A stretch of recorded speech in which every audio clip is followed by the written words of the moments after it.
In 2001, they released what I have to say is one of my favorite Disney movies, The Emperor's New Groove. It's about an emperor named Kuzco who got turned into a llama by his advisor Yzma so she could be the new emperor with her henchman Kronk. So Kuzco has to team up with a peasant named Pacha to return to his kingdom and reclaim his position.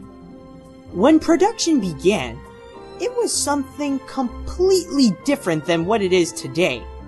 Before, it was called Kingdom of the Sun, and the story was based on The Prince and the Pauper by Mark Twain. It was actually more dramatic than comedic. Owen Wilson was supposed to play Pacha. Sting wrote 6 songs for the film like Elton John did for The Lion King. And when Yzma turned Manco, yes, that was Kuzco's first name of choice, into a llama, Manco doesn't talk. The result was that it really wasn't good, so they have to suspend the project when only half of the film was done. One of the animators, Andrea Stagia, had to go to Orlando, Florida to work on Lilo and Stitch during that time.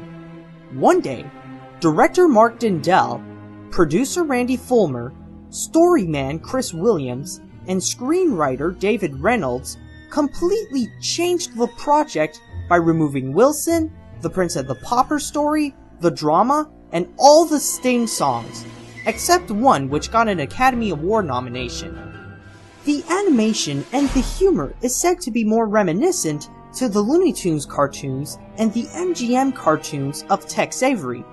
One reason could be that director Mark Dindal also directed the Warner Brothers animated musical Cats Don't Dance. In the final battle scene, there would be some parodies of classic Disney film moments when Yzma would fall to her doom, like in Beauty and the Beast and Snow White. For the last time, we did not order a giant trampoline. You know, pal, you could have told me that before I set it up. Also, it would parody when Maleficent from Sleeping Beauty would turn into a dragon when Yzma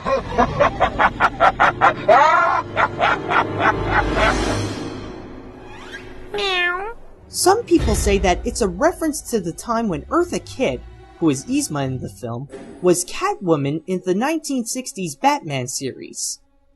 On its release, it had a lot of great reviews at the time, but on the box office, it didn't do really well as before, with almost $90 million domestically and another $80 million from the rest of the world. This would begin the time when some Disney films would make them earn less and less money than before. In 2001, Disney released the sci-fi action flick Atlantis, The Lost Empire. It tells the story of a linguist named Milo Thatch who founds a sacred book that he thinks that will lead him to the lost city of Atlantis. He brings a bunch of archaeologists and excavators with him to find the city, but struggles against some selfish people who wants to sabotage the mission for their own profit. To prepare the team for production, they went to museums, old army installations, and even went 800 feet below in New Mexico's Carlsbad Caverns to model it for the approach of Atlantis. It was noted that Mike Mignola, the creator of the Hellboy series, provided a lot of initial sketches for the film.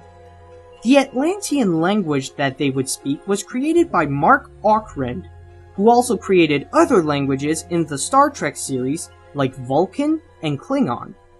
Oddly enough, Milo was actually sketched after Okrand by John Pomeroy. He said that Milo is the closest I've come to animating a self-portrait. Atlantis is notable as one of the few animated films shot in the anamorphic widescreen process. The others were Lady and the Tramp, Sleeping Beauty, The Black Cauldron, and Brother Bear. To prevent having bought larger animation desk, longer animation paper, yada yada yada, the production team restored to working within a smaller frame on the same paper and equipment used for the standard aspect ratio Disney films. When it was released, it really didn't do well as other Disney films did. There were mixed reviews from the critics. People like the Washington Post and USA Today didn't like it, While people like Roger Ebert, wait a minute, is it just me, or is this guy really like what Disney dishes out no matter what? Anyways, he and the New York Times do. As for the box office, that didn't do well either. Sure, they may have got more than $186 million worldwide, but it wasn't as successful as the others. Like The Lion King, there was a controversy that it was similar to a Japanese anime, which in this case is called Nadia, The Secret of Blue Water. It was created by Toho, who also made the Godzilla franchise and produced the Pokemon movies in Japan. Due to what they got at the box office, they have scrapped a TV show that would continue the story called Team Atlantis.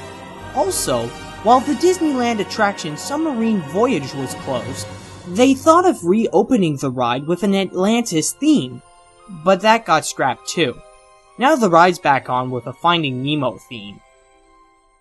In 2002, Disney released Lilo and Stitch. The story is about a Hawaiian girl named Lilo who adopts what she thought was a puppy and named him Stitch. However, Stitch is actually a runaway alien genetic experiment numbered 626. In Hawaii with Lilo, he learns about loyalty, friendship, and ohana. What is ohana, you may ask?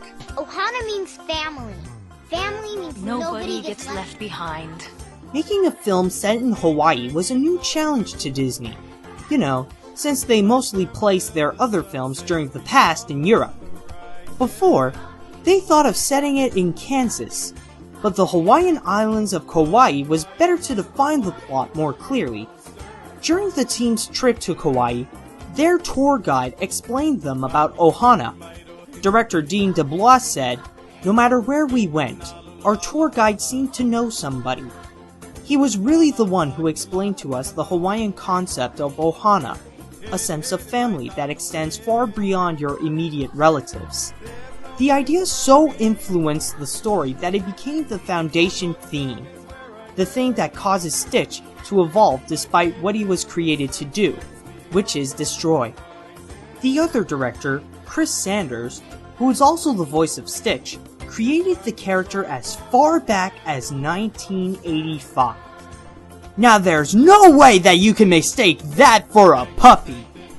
Originally, Stitch was an intergalactic gangster, and Jumba was a member of his gang who wanted revenge for being left behind during a heist. But the filmmakers felt some sympathy when the audience thought of him as a younger guy. Now Stitch is just a genetic experiment, and Jumba is his creator.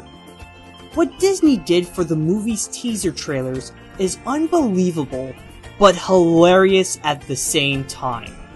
They would show a memorable moment from a famous movie of the Disney Renaissance, and then Stitch would come in and screw everything up, like The Little Mermaid, I was singing here. Beauty and the Beast, Get your own movie. Aladdin, You get your own movie. and The Lion King. Hey, that's not Simba. They even had the original actors return to do their characters again. When it was released, they did very well. They almost got $275 million worldwide. It got great reviews from the critics. It made a spin-off series and 3 direct-to-video movies. Also, it was one of the first Disney films to be nominated for Best Animated Feature.